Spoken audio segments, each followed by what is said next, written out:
நாங்க வந்து அப்படியே ஒரு பெருமையின் உச்சக்கட்டத்துல இருக்கோம். ப்ரப்போஸ் பண்ணனும்.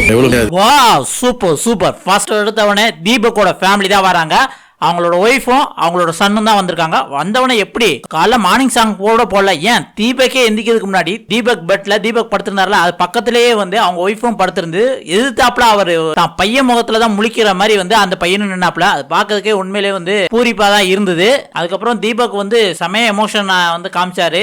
அது மட்டும் இல்லக்கா சுத்தி இருக்க கண்டஸ்டன்ஸும் பயங்கரமா குசியானாங்க. ஏன்னா தீபக் அந்த வீட்டுல வந்து ஒரு சீனியரா இருந்தாலும், ஆனா சீனியர் மாதிரி இல்லாம 20 வயசு பையன் மாதிரி வந்து எல்லார்கிட்டயும் பழகினாரு. அதைத்தான் அங்க ஒய்ஃபும் சொல்றாங்க. மார்னிங் சாங் தீபக் அவங்க ஃபேமிலி நிக்க வச்சுட்டு இருக்கிற கண்டஸ்டன்ஸ் எல்லாருமே வந்து சுத்தி ஆடுறாப்ல செமையா இருந்தது. புது லவ் கப்புள்ஸ் ஜாயின் பண்ணா எப்படி இருக்கும் அது மாதிரி இருந்தது. அதுவும் அவர் பையன் வந்தாரு பாருங்க, வேற லெவலுங்க. உண்மையிலே எல்லார்கிட்டையும் செம்ம ஃப்ரெண்டா இருப்பாரு. அது மட்டும் இல்லாம முத்துக்கு முன்னாடியே சௌந்தர்யாவை பார்த்து எனக்கு பிடிச்ச கண்டஸ்டன்ஸ் நீங்க தான் அப்படிங்கிற மாதிரி சொன்னா. முத்து பார்த்து ஐயோ இந்த பொண்ணு நின்று தூங்காதே இதே தர சொல்லும் அப்படிங்கிற மாதிரி இருந்தது. அது செம்ம ஃபன்னா இருந்தது. அந்த ப்ரொபோஸ் பண்ண சொல்றாங்க லிவிங் ஹால்ல வந்து தீபக் வந்து அவங்க ஒய்ஃபுக்கு ப்ரொபோஸ் பண்ண சொல்றாங்களே, அது ப்ரொபோஸ் பண்ணும்போது கொஞ்சம் உண்மையிலேயே சூப்பரா இருந்தது. அப்ப என்ன சொல்லி ப்ரொபோஸ் பண்றாரு அப்படின்னம்னா, உண்மையிலே நான் இத்தனை வருஷத்துல இந்த வீட்டுக்குள்ள இருந்தனால தான் நான் ரொம்ப மிஸ் பண்ணேன் அப்படிங்கிற மாதிரி வந்து பூவை கொடுத்து ப்ரொபோஸ் பண்ணாரு. அதே மாதிரி அவங்க ஒய்ஃப் என்ன சொல்றாங்க அப்படின்னா, நான் உன்னை வெளில பாராட்டினதே இல்லை, ஆனா இங்க இருக்கிற ஒவ்வொரு நிமிஷமும் பயங்கரமா பாராட்டி ஃப்ரெண்ட்ஸுக்கு எல்லாம் ஃபோன் பண்ணி சொல்றேன் அப்படிங்கிற மாதிரி சொன்னாங்க. அதுக்கப்புறம் இதுல கொஞ்சம் சீரியஸ் நோட்டா என்ன இருந்தது அப்படின்னு பாத்தீங்கன்னா,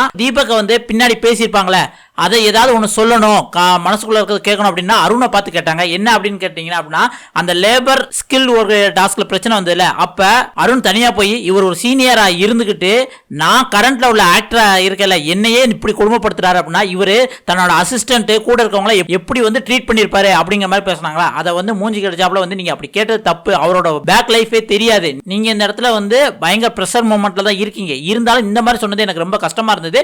ஆனா வந்து உங்களை குறை சொல்லணும்னு சொல்ல, எனக்கு கேட்கணும், என்னோட ஒரு ஒய்ஃபா வந்து இதை கேட்கணும், ஏன்னா அவர் அவ்வளவு கஷ்டப்பட்டு வந்திருக்காரு அப்படிங்கிற மாதிரி வந்து சொல்றாங்க. அதுக்கப்புறம் அவர் பையன் பேசுறாப்ல, அவங்க பையன் என்ன சொல்றாப்ல அப்படின்னா, ஆரம்ப காலகட்டத்தில் இந்த சத்தியால சொல்லுவாப்ல என் ஒய்ஃபுக்காக என் பையனுக்காக அப்படிங்கிற மாதிரி வந்து சொல்லுவாங்களே, அப்படின்னு சொல்லலையே நம்ம அப்பா நம்மளை இப்படி சொல்லலையே அப்படின்னு கொஞ்சம் வருத்தப்பட்டதாப்ல. அதுக்கப்புறம் வந்து கடைசி கொஞ்சம் நாட்களை வந்து அவங்க அப்பா வந்து என் பையனுக்காக அப்படின்னு சொல்றாருல, அதை பார்த்து அவங்க ஒய்ஃப்ட கூட, அதாவது தீபக்கோட ஒய்ஃப்ட கூட வந்து பையன் சொல்ற பாத்தியா எனக்காக எப்படி பேசுறாங்க அப்படின்ட்டு கெட்டி பிடிச்சி ஃபேமிலியோட ஒன்னா இருக்க ரொம்ப சந்தோஷமா இருக்கும். நம்மளுக்கே இதை பார்க்கும்போது தீபக் சூப்பரியா அப்படிங்கிற மாதிரி. ஆனா தீபக் அந்த இடத்துல அவன் பையனுக்கு சொல்லி கொடுக்குறாப்ல எப்படி வந்து ஒரு பிக் பாஸ் வீட்டுக்குள்ள வந்து சர்வே பண்றது, இப்படி விளக்கணும், இப்படி எடுத்து வைக்கணும், பெட்ஷீட் எடுத்து வைக்கணும் அப்படின்லாம் சொல்லி கொடுக்குறது உண்மையிலே சூப்பரா இருந்தது. அதுக்கப்புறம் அவங்க கார்டன் ஏரியால தனியா பேசிட்டு இருக்கும்போது ஃபேமிலியா தீபக் என்ன சொல்றாரு அப்படின்னு பாத்தீங்கன்னா, இங்க ஒவ்வொரு நிமிஷமும் நான் சீரியஸா தான் இருந்தேன், எந்த இடத்துலயுமே நான் விட்டு கொடுக்காம பயங்கரமா இருந்தேன் அப்படிங்கிற மாதிரி சொல்றாங்க. அவங்க ஒய்ஃப் அதை பார்த்து நாங்க இப்ப பெருமையின் உச்ச கட்டத்திலே இருக்கோம் அப்படின்னு சொன்ன ரெண்டு பேருமே கண்கலங்குறாங்க. அவங்க கண்கலங்குறத பார்த்து இது ஒரு ஷோ தான் அப்படிங்கிற தாண்டியும்